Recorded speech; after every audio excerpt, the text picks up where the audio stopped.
Gamachitana no. Magayam ngapikskon ngamunyawan. Yugoya msukskawai su chinya. That's where I'm from. Like I said earlier on, I'm from Minnesota Cree Nation, and this is where sort of like this camp started. What we did was in 2000, when we started coming to SILD, it was the only place it was the incubator, we'll say. We needed to go to a place where people were studying our languages. And it was nice to come. I'm going to tell you this, and I don't know if there's any U of A people in here, but it was really nice to go to school in the summertime. You'd have shorts on. That was a bonus because we live in Canada, and then it's not short season yet, right? So maybe some people are tough enough, but no, I'm not one of them. But in the summertime, to walk into class and then to have flip-flops on, and sitting in class, it's a total different feeling. So in my head, the first time I came, it was so addicting during the summertime, going to school. It was 2000, and the first SILD courses, it was in Onion Lake. Onion Lake was the first SILD that I attended. And then just north of there is where Minnesticon is. There's like a shortcut. You know our shortcuts on the Resman. So it was like only about 45 minutes, and if I was finish my chores early, then I would get there maybe. You can speed on those things. There's nobody to worry about. So I'd fly down these cut line roads that we call our shortcuts. So my summer was really nice, and it was nice because it was so close, and it was this place where we're studying Cree, and then we were studying our languages, and it was the only place, because when I went to ITEP, we took Cree 100, 110, maybe 105 or 101, whatever it was, and then maybe there was a 200 level, but they were very linguistic based.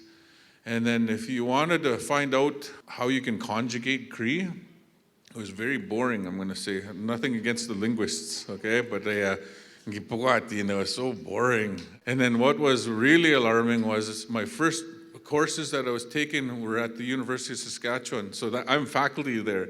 And here's a trick for people that want to teach in university.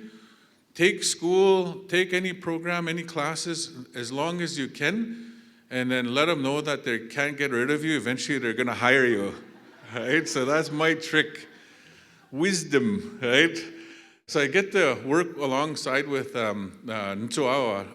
Wayne Jackson, who is a doctoral student right now through the program, as well as Tina Wellman, as well as some others through that program. So again, look at this. I followed another PhD student that was going through the University of Saskatchewan program. So you have an interesting formula that's working here. So you have Dr. Belinda Daniels, and you have all these doctors that are looking brown. They have, they're indigenous. They're Anishinaabe, they're Nihio, they're Dene, right? So it's beautiful to see that. Growing up, you never saw that growing up, Ninan Wawis, where I grew up. It was sort of really negative to be an Indian. It was associated with drunks. It was associated with very negative stereotyping, thieves. You know the story. But now the narrative is changing. Now, she's here, and she went through our program since she squished and we homeschooled her because there was no school that we were kind of like thinking, I don't think they have it yet. The Saskatchewan curriculum, they did so much work on it, but for themselves, it doesn't really fit to be teaching her in a Cree way, in a good way, to become a positive citizen or a member of the community. I didn't feel that it was gonna offer that. So again, we decided to homeschool and surround them with people that are professors, people that are doctors, people that are RCMP, lawyers, business women, that are all indigenous, right? So again, the narrative is changing. We're starting to develop, and we saw this in Chihuahua. We were the first Masters of Arts students in blue quills there, and there was Ignacia. There was just two of us. And then, so we were trying to figure out, okay, these Maori, we got to go check out these Maori, you know, they're making lots of noise. We were so curious to see what the heck are they doing across the ocean there. So we eventually talked to our supervisor, and who is now the dean, I guess, of Indigenous languages there, Dr. Marilyn Shirt. So he said, "Amaga, we sunagistamasan top matan go Maori," and she's married to a Maori, right? So let's fundraise, and let's figure out a way to get ourselves across over there. Let's pay our own way through work that we can do. So we wrote curriculum, and we wrote about second language acquisition methodologies and different grades. And we ended up going over there, and it was a beautiful trip. So now, here's something, doesn't matter which nation you're from, you have always one person that's kind of like the superstar, you know, and I'm going to say Wisagitsak, right, for Cree. And I wanted to figure out, you know, we're still talking about them, we still, you know, we're still talking about these stories of these people that were in the past. How come they still sort of like are relevant? How can they be relevant today? And I can't say they're more relevant now than any time before, because you have people that are talking climate change. You have people, when we went over to New Zealand, they were saying we have to move, because the Ring of Fire I'm talking about, the Pacific Ocean, there's people there that have moved their houses above, a little higher, because the ocean is rising. Okay, ocean is rising. So I'm so against like this Trump guy that was saying scientists are, you know, that's all baloney. I'm like, no, it's not, because we heard these guys and these women talking about, you know, the oceans rising. And so when we were there, again, my alarms were going off. I'm like, oh, the man, really, this is the end of the world. Like, I mean, you know, I was just like, and I couldn't wait to get home and tell them about all these things that we're seeing over there and learning. And another thing that we learned, I remember, was their language nests. Oh, their language nests are beautiful over there. And I remember going from one immersion school in Maori, okay? This is in Christchurch. And then adjacent to them, just in that same block, there was a little language nest. And the language nests, believe it or not, actually came from the Mohawks. So we went all the way across the ocean to figure out what the Mohawks were doing with their language programs, right? It's kind of funny how we do things, but nonetheless, Wisagitsak traveled, well, we're going to travel too, right? So we need to get that methodology. And another thing that we learned down there was this, and you see this now in the program like this. You have indigenous researchers, qualified, that can do the research. You know that. Brown people like us, brown people that are professors, brown people that can stand up here and present good material that they've gathered, good data.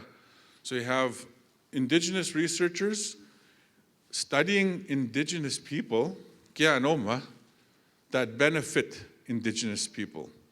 Look at that. Isn't that a beautiful, beautiful formula?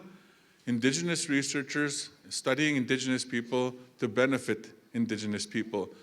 And when we do amazing, like when we're developing as communities and nations, whether it's assessment, whether it's like immersion schools that we're talking about, ways to teach, proper ways to speak, kinship terms, whatever subject it is, we find ways to do this. And that's something over there that Nchuawa, when we went over there, right away we saw that. And they had, the year 2000, I remember this stat, right? So we were down in Christchurch again, I think at that time. And then one lady, she come visit us, and she's Maori. And then it was cool because I was talking to her, and her little son came and was, you know how little kids are when they want to do something, they're, you know, tugging at you, and you know, and then she didn't flinch, just like he wasn't even there, because he was talking in English. Okay, he was talking in English, and I was like, oh, man, she's just like this little boy's not even there, and he was loud, and I was talking to her, and she was visiting with us. And then she told him in Maori, I don't understand you. You're going to talk in Maori? Boy, he switched like that, boom, just like switching a light. And then he explained, and then she said, okay, and then started conversing with her little son. And then that little boy, because he wanted to talk to his mom, so important that he had to come in between us, switched in Maori. Mom, all of a sudden, was 100% engaging with him. And he sort of saw him just going back and forth, and then he was off. That's all he wanted to do. Just wanted to tell his mom something, whatever it was, I don't know. My jaw was like, whoa, there's a little methodology that we can put in a back pocket so I can use it at home. And I've used it, and it works because our kids love us. Just like we loved our parents, we love our parents, our grandparents, same thing. Just a little method, just like that at home. So just little tricks like that. So another one was year 2000. They were, and it's good. These little things I think are kind of like just add-ons here. Year 2000, they wanted 2,000 houses to be speaking Maori. The year 2000, right? So that was a goal. Who knows if they reached it, but they put it out there. So that's the kind of goal setting that we need to create as well, and have them visible, right? Have them visible, and we've got social media that we can use. We could have billboards all over the place, but I think we should strategically use it that way, to get our languages out there. So going back to this immersion school, going to this language nest, all of a sudden there's these little Maoris, these little Maori. It's tiny, cute. Some of them had Pampers, some of them were full Pampers, Maoris, they were cute. All of a sudden we're walking up there, and then one of the workers there, ECU workers, yelled something, okay? And they were, and that little area where they were playing, it wasn't that big. And then we were walking there, and then all of a sudden, she yelled something, and then all of them, really tiny little ones, they saw us because the fence wasn't very big either, but tall enough for them. They all looked at us, and they went, ha! Right? They stuck out their tongue. Oh, that was cute. I just wanted to bite one of them. That was a greeting. That's a greeting, and it was already being taught to culturally greet us. It was beautiful to be just, wow. So we walk in, and then they call them in, and then we get to meet the ECU workers. And all these little babies, some of them are in Pampers, some of them are just starting to walk.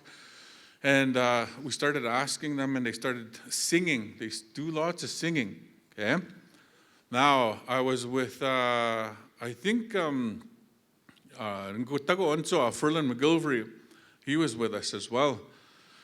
And then, boy, they sing every occasion. Well, they're just singing. If you know any Maori, or just even YouTube them, they do like hakas. There's different types of hakas, not just one, by the way. And then lots of songs. People coming in, they'll just sing to you. They're going to eat, oh, they're going to sing to you. They're going to sleep, oh, they're going to sing to you, right? There's lots of songs. They have lots of songs. And then Ferlin, he grew up singing. And then, we have singing all the time. There's probably singing happening right now somewhere on Turtle Island, right? And our ceremonial songs, they're being sung almost every day, all year round. And then I know that the ceremonial people that are in here, kan gamuhta, kan paguismo, ka piusmo, ka satimusmo, ka kio, ka wasagamismo, ka pitsi, all of these ceremonies, they're all songs, different beats. Some have rattles, some have drums. They're callers, right? These are callers for certain areas. So now you start reading these lodges, and then so they're singing to us. And all of a sudden, Ferlin goes, oh, man, he says, hey, boy, they sing lots. They sing for everything, eh? And I said, yeah. And then I knew there was something we kind of looked at each other, eh? Boy, they're good singers, eh? And then we looked at each other, but we're better. I said, so just a little jab at their songs over there, but we sing lots, we know that, and they're beautiful songs, right? Some are lullabies, some are morning songs. We got lots of songs, but we got to revive them, right? We got to use them here, and this earth walk that we're on, that's for when we use these songs. And they're beautiful songs that we can upload now, we can share, and just like those ones this morning that were sung, just like that honor song that was sung at lunchtime. We need to use those in these schools. But there's lots to talk about, and it's so exciting because you can't do this work alone. You can't, right? We can't do it alone. It's impossible unless you right? If you want to talk to yourself, people are going to look at you like, kind of crazy, that guy, is talking to himself. So it doesn't work like that. Language work, it takes community. And then this morning, yes, we had a Cree panel up here, but in the schooling here, there's Cree Dene students that were sitting together right here, and then there was Dene teachers back here as well that are teaching Dene, Dene students, Dene courses. So it's happening all over the place.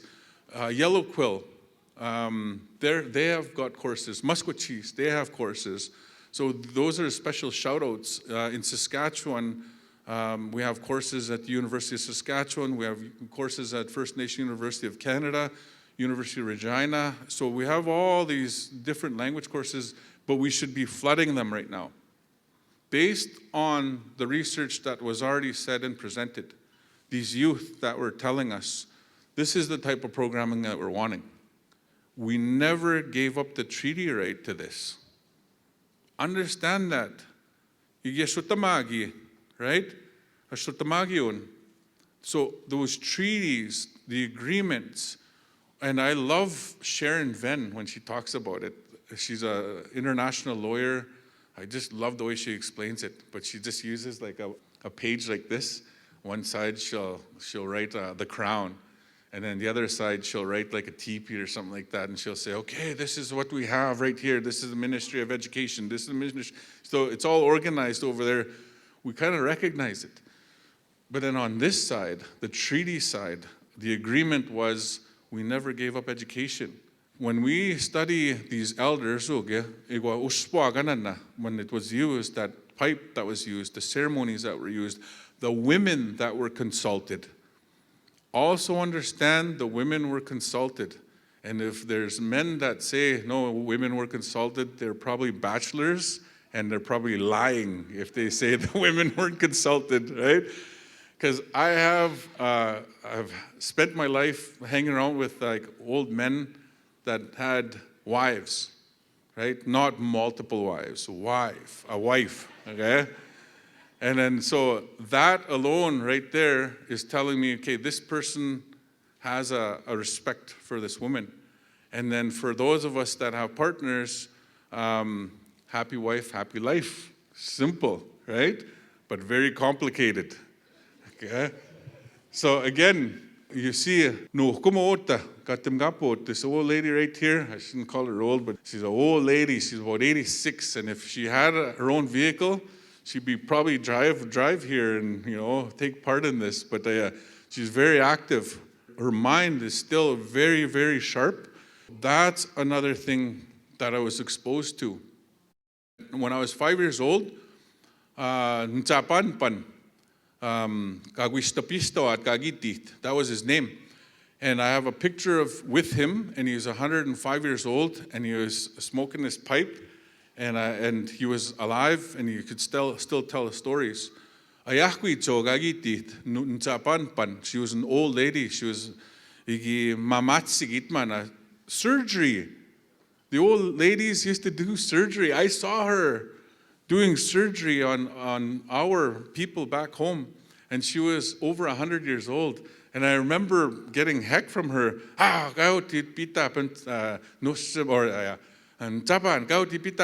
I was turned around. I had to look towards the wall because she was doing her ceremony, right? She was doing surgery.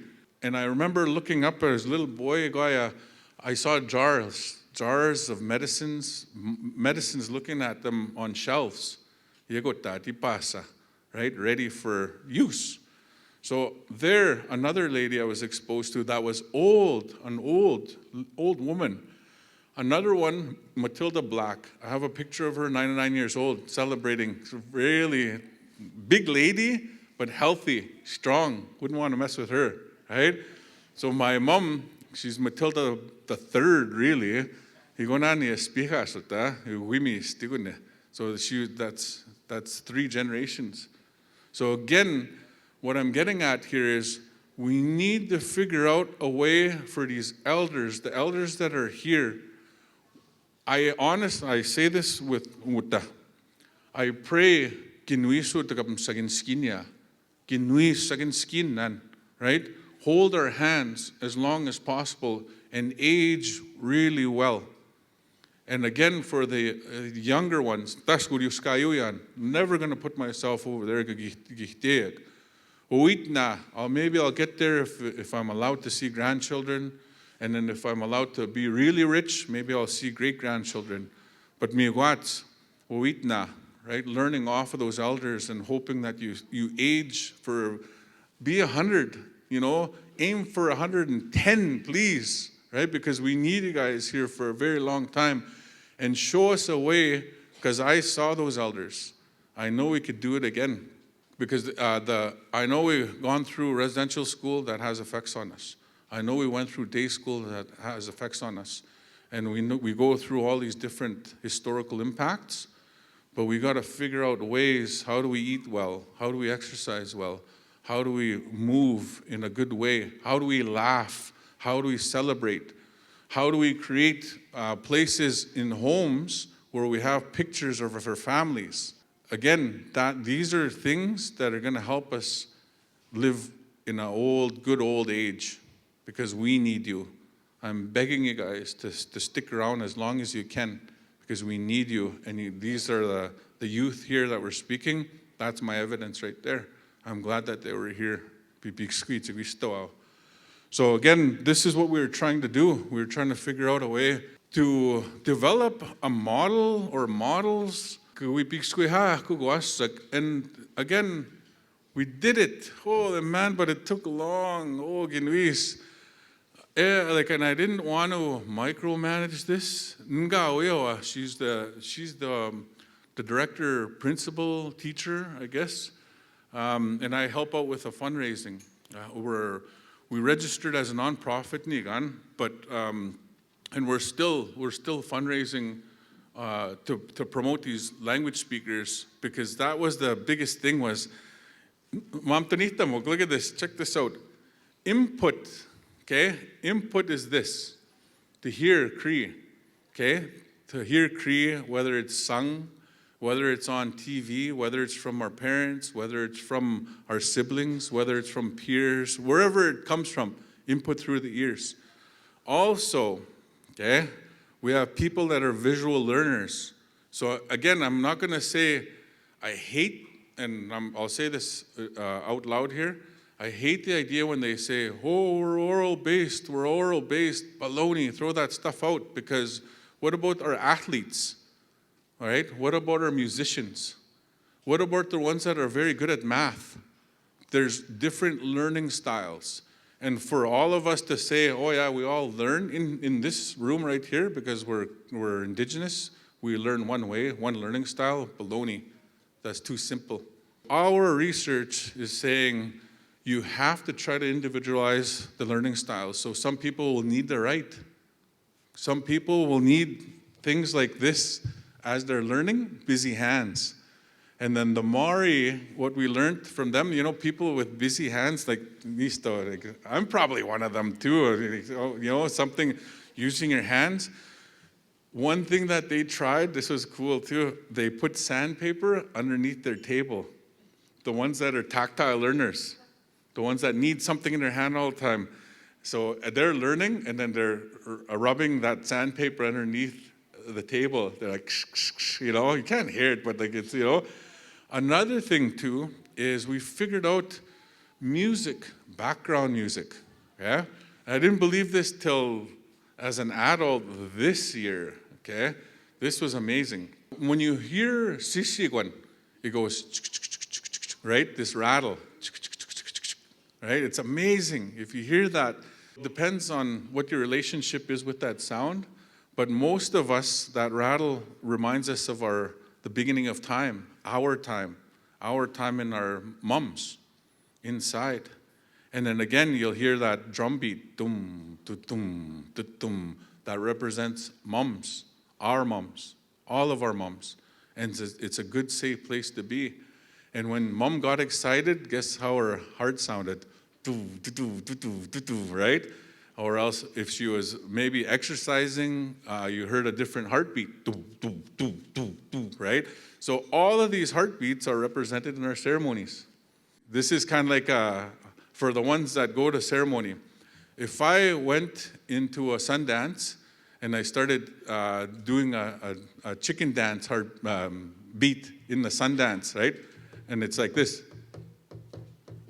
That's a chicken dance beat. If I did that in a Sundance, guess what the elders would do? Or Scapius, like, they're like, what the heck? This guy's losing it. You're not supposed to do those kind of songs in here. You do that in chicken dance. How was, right? So again, same thing. Look at that, right? So indigenous research, there's probably not anything written about that. So here's the thing where I kind of connected this. When I was studying, going to school, trying to read and trying to comprehend what the heck I was reading, epistemology. What the heck did I just read, right? Going back again. So again, you're going through this, and what I read was background music, okay? Background music. Right?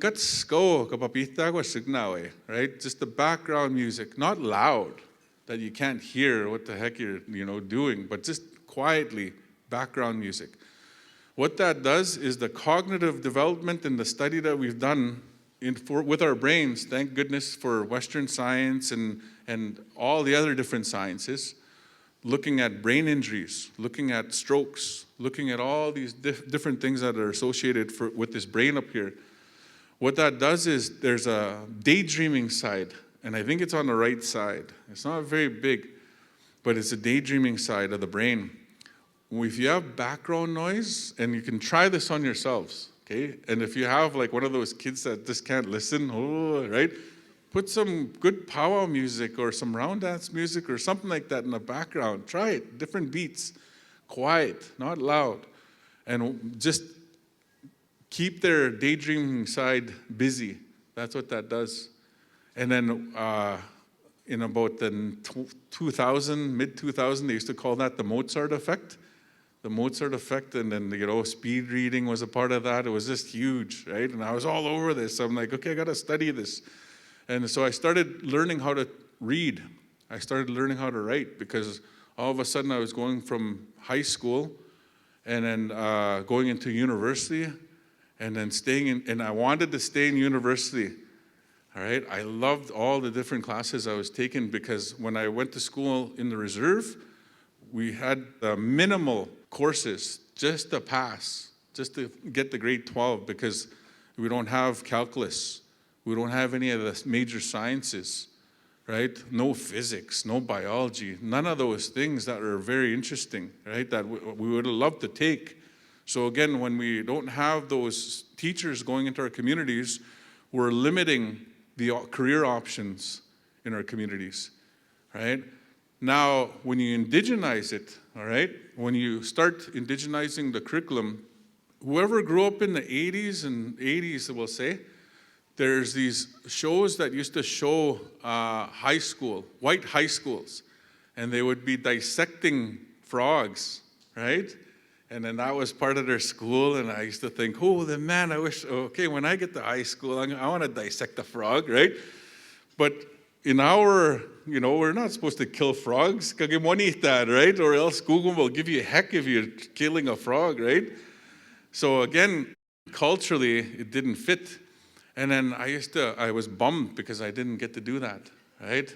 And if somebody accidentally killed a frog while we were playing outside, well, we told on them, and then that person got hecked, right? Afterwards, I didn't realize this, but it was way more complex that we were getting, the teaching that we were getting. So here it is. when we get a moose every fall, okay? Kanagwatsuya, nagwatsun, meaning you get a moose, and then now you have to now the real work happens. Inagwatsuin,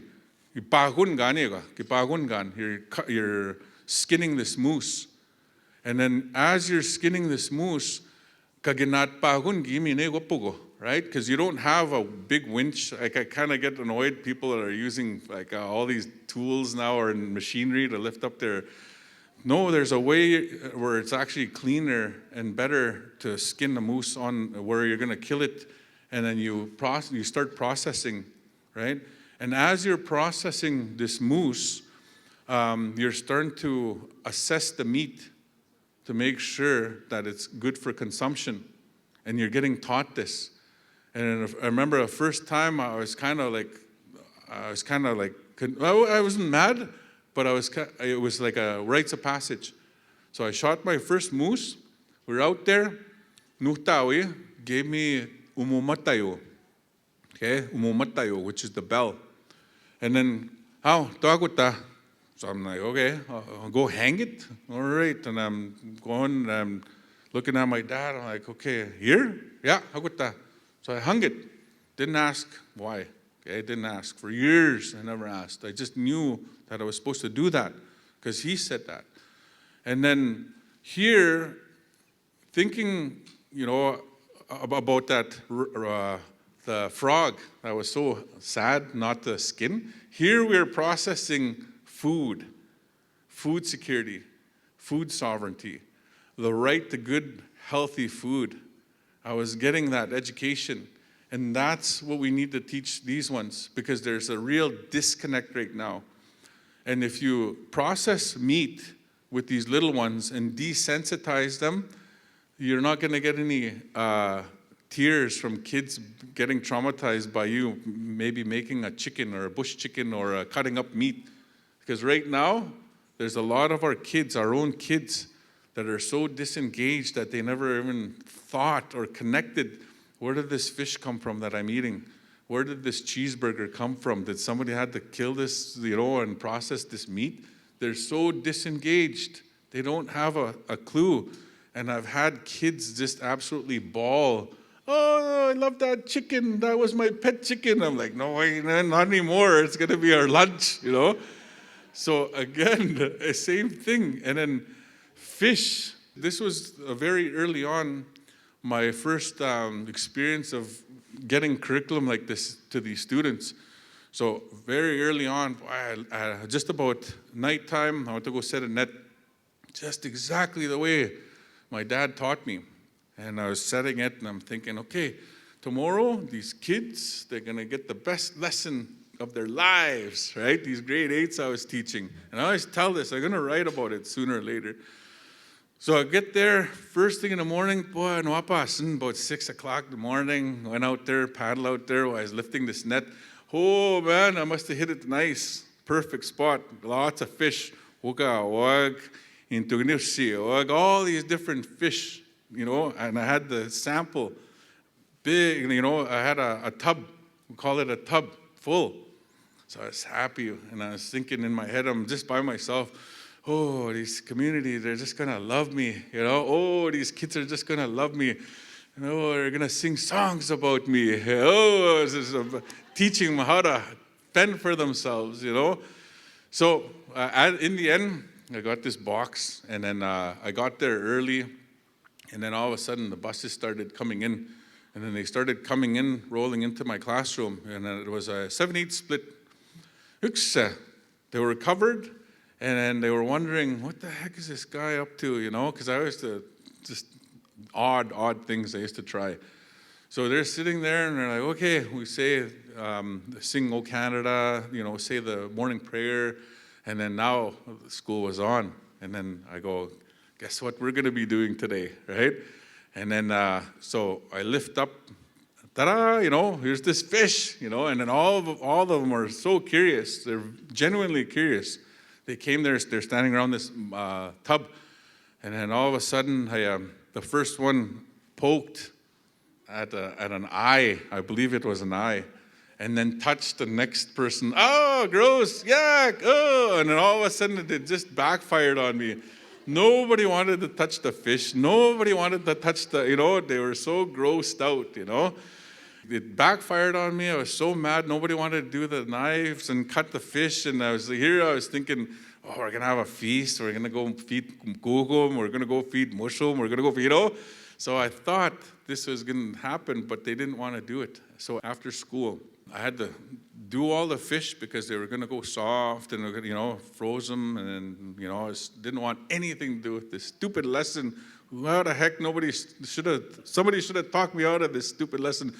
So I went and I consulted the most intelligent lady that I know. I said, I was talking about my little cousins, okay? These little stinky butts, These little rotten butts, and I'm pointing like this, eh? And guess what? I had fresh fish. They didn't even want to touch the fish, and then she was listening. Yeah, you're pointing one finger right here. She said, eh? So you're pointing one finger, but three are pointing right back at you. So she shut me up, right? Meaning you got to problem solve this. You have to problem solve this. There's something there, that you have to do. So we had to think out of the box. So now, early childhood, this is where you get them. This is where you start exposing them to food, good foods, and not just meats. We need to start understanding our berries, our vegetables. How many Mother Earth songs that we have, how many water songs that we have, and they're beautiful songs. How many bear songs that we have in our communities. Who do you think taught us how to eat? Maskwa, Xinapio maskwa, Nushi maskwa, Nutu maskwa, right? Wap maskwa, Wiwi maskwa, Kaskitio maskwa, Usao maskwa, Mihu maskwa, right? How many bears are there? There's got to be a word. Somebody know how to call a little koala bear or a panda bear? Because we have that story. Those bears got together, and then it was in the Big Dipper. So here's how you read the skies now. Yeah, and I always say this. I always throw this in there. So people are going to ask, where the heck is this guy getting from? They're getting this stuff from, right? And then even your curriculum or ministry are going to ask you, where the heck are you getting this? Where is it written? And you take those people out by the ear, you take them outside and say, look up in the sky. It's written up there, this story about the bears, okay? And that Big Dipper, that's about the Big Bear story. And that those bears, they got together in a meeting, and then those four, the Dipper part of the Big Dipper, those are the ones that went 4 directions to come help us. They took pity on us, and they showed us roots. They showed us medicines. They showed us that pretty soon, it's fast time. Fasting was a normal thing. What did we do to that fasting? We put it to the side thinking, we don't fast anymore. But here, science is starting to tell us, fasting is actually good for us, right? And then on a mental side, physical side, and of course a spiritual side. Who taught us that? Well, who's hibernating right now? Do you think they're staying there hibernating, all like quiet, sleeping the entire time? Here's Atayochan. When they go down in the ground, this is what we teach them. This is our stuff. Okay, this is our stuff. Watik, when they're down there, they're meditating, they're sleeping, they're resting, they're praying, they're singing, they're studying, and then they even have little cubs down there. And then they look at the roots from the bottom from up. So that's why they teach us about those roots. What medicines do we need? When COVID happened, what are the roots that we depended on? What are the berries that we depended on? What are the medicines that we depended on? It's not always meat. There's greens, there's edibles, vegetables. And then again, when they're under there resting, Mother Earth. We need the garden. And I have stories from a lot of our communities, because I still work at Blue Quills, man. The odd class, when they want me to teach, I still want to teach that class because the language is the one that's always keeping me busy. I do give thanks every day that I was gifted this language, right? I don't take it for granted. Maga, we need to create more speakers, right? Because you get gems like that. You get gems about the bears. I'm like, what? Really? The bears did this for us? For us? And then Chief Mountain, again, Ugamawachi. I've never been to this place, Ugamawachi, but it's straight south of here. A Chief Mountain right by Waterton. And then on the south side was actually where that bear and that human met on the south side. And there's a song that we sing in ceremony that marks that first meeting of the two-legged and the four-legged human.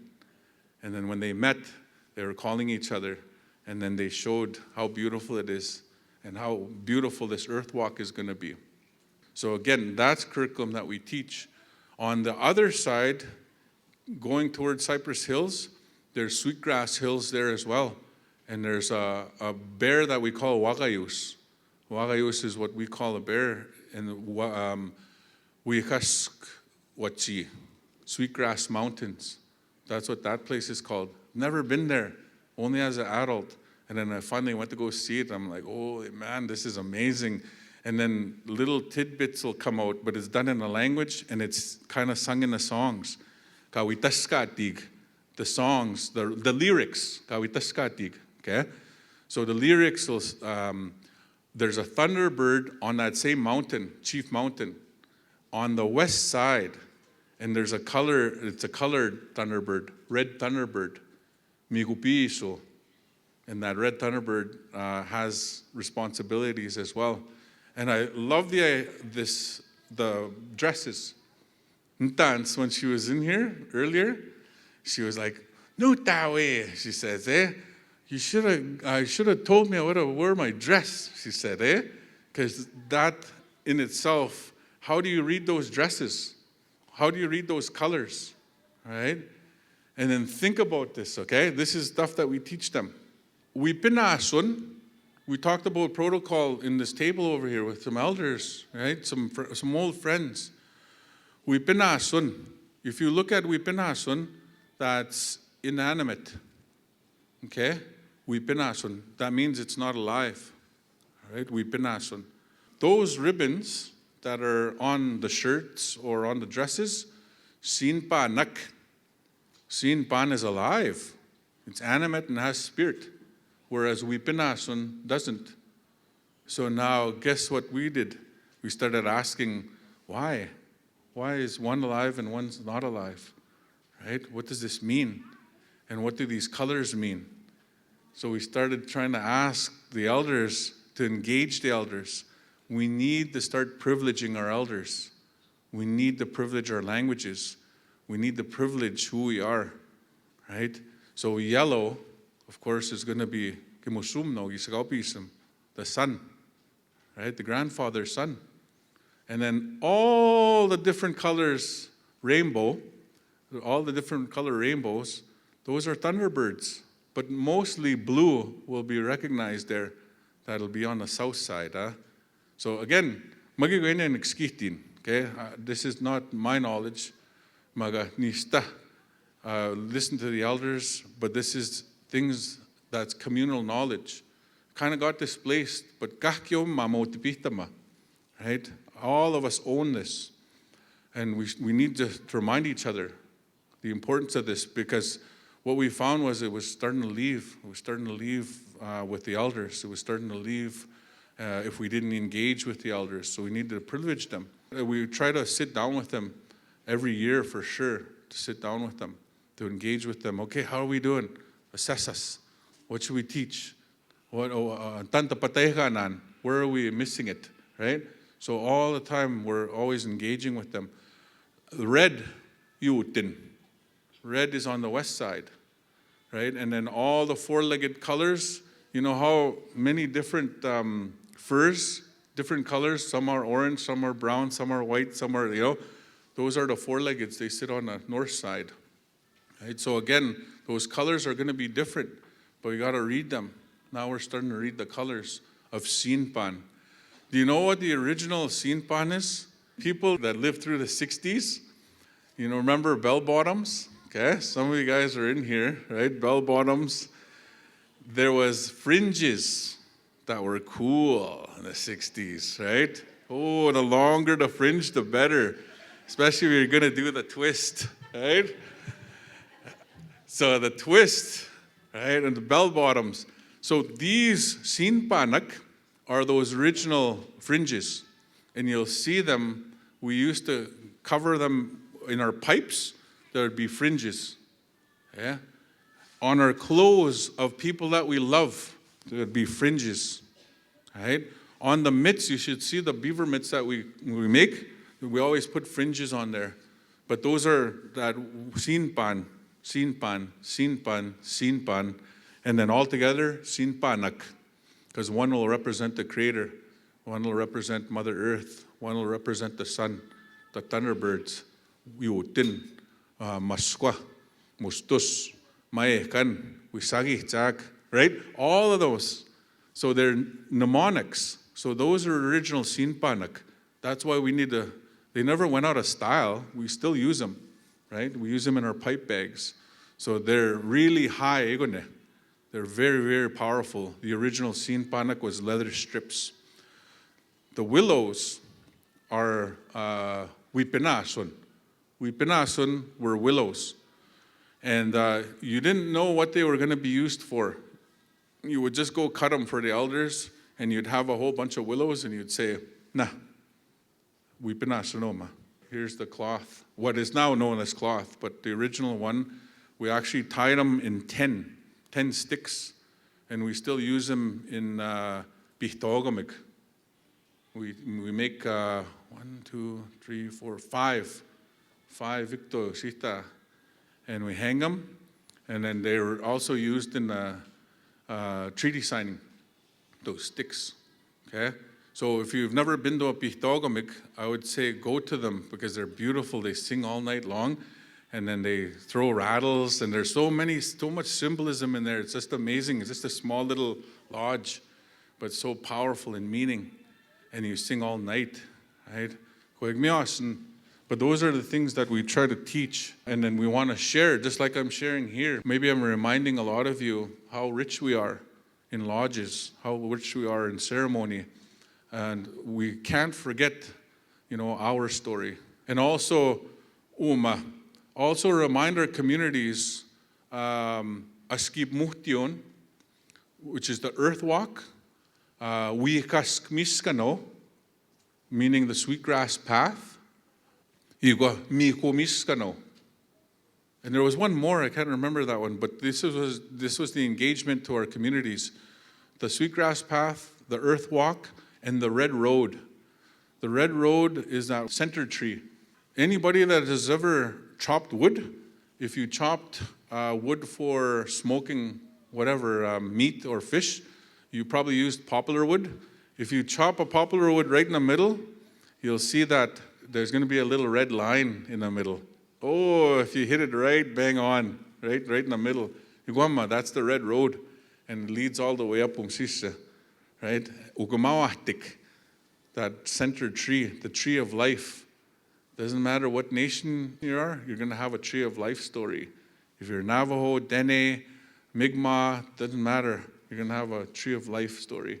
Gistano, we still have that. And it's nice because it's written right there. If you veer off, you'll be able to kind of come back and then keep on going on your earth walk. If you veer off this way, come back, you always know, right? So it's written there. So lots of teachings.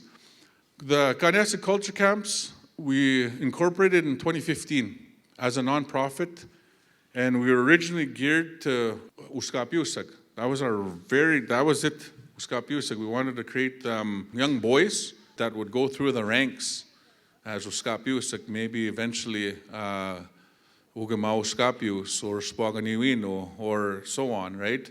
all these different things that you need as an Oskapius, the roles, the responsibilities, how to serve, how to carry those pipes, how to put up those lodges, all those different lodges. That was the main thing.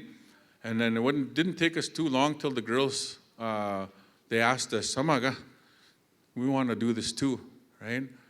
And then eventually we did it, and it was awesome. It was amazing.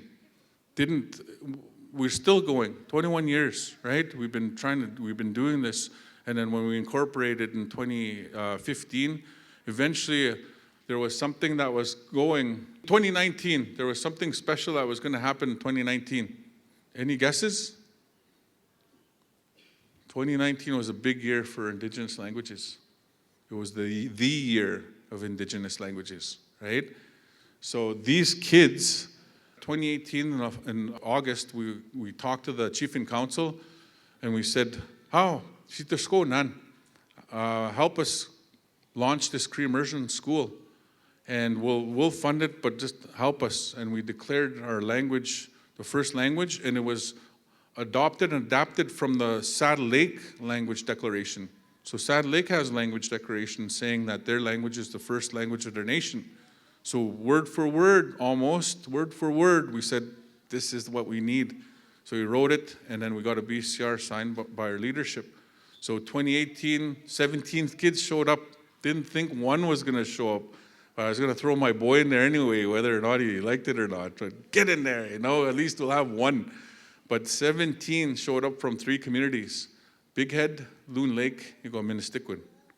Right? So we're very glad. And then we got up to 28 the second year, and had to peel it back because it was just a little schoolhouse, tiny little schoolhouse. And I'm like, whoa, we don't even have any tuition agreement in place. What's going on? I'm not going to stop them, And then I had to just tell Ngaweo, my mom, who's the principal director, and like, hey, whoa, it can't be too big yet. But if you build it, there are parents out there that'll send their kids over here to this type of programming. And so they're proposing one in Edmonton. There should be language programming like this, whatever model you're going to follow, because there's lots of them. Okay? There's not just one cookie cutter. You individualize your own programs in your own communities. But they're going to have one here. Saskatoon, they launched Wagotun, which is now Wagotun School, and then St. Francis, and they're busting at the seams. They can't have enough space, to have these kids, because what's happening is people that went to residential school, I went in the tail end, my dad went to residential school, but it wasn't culturally responsive curriculum. I didn't see an Indigenous Cree man in any of those textbooks. A positive role model that was a woman, and I was surrounded by positive women as growing up. I didn't see them in the school. So there's something missing. We still are missing that. We need business women. Look at how many amazing business women there are, how many businessmen there are. How come we don't see them in the curriculum in the school workbooks, right? So we need that. And another thing too was math. Just like that moose, there's math, there's science, there's health, if anybody has ever processed a moose, your back is sore, right? And it doesn't get any easier. But it's good work. It's good, solid work. So again, when you're processing an animal, that's just one animal. Just imagine those fish, all the different anatomy, all the different cuts, all the different ways to cook food that's palatable.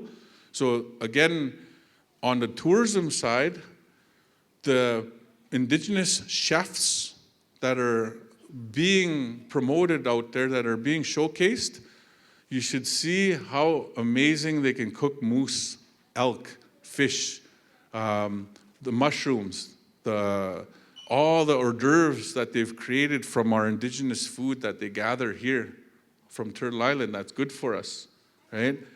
And then we're showing these kids how to eat, because we're battling diabetes, we're battling obesity, we're battling all these different medical issues, but we're trying to teach them how to take care of themselves so they become real old people, And that's what I want to wish everybody here. I want all of you guys to be kapiagwaptig, right? To have one tooth. Can you guys do that for me? Kawapstwanig, to have white hair. Utsapanig, kusimig, to have grandchildren and great-grandchildren. I want you guys to be that old, okay? And I want you guys to be kawahkigaig, all right? Kawahkigaig. And that was the worst one because I got that blessing, if you're going to call it a blessing. It means a crooked back. I'm going to close off. But just Google us, you two, or just Google Ipchigig. All right? Google Iptina or kâ-nêyâsihk culture camps, and then you can come visit us anytime. But again, thinking that global context, but thinking locally, we need to support programming and initiatives like that. In Chihuahua, he's trying to get the immersion programming happening in Edmonton. And I'm going to predict this. Once he launches it, he's not going to have enough space like that because all our parents, all our grandparents are wanting that type of programming because we didn't get the choice to do that. They never got the choice to do that. But here's an opportunity that I see in Saskatoon, and programming just like the language camps, we need to create those spaces. Right? So thank you for showing up. And let's enjoy the rest of the day.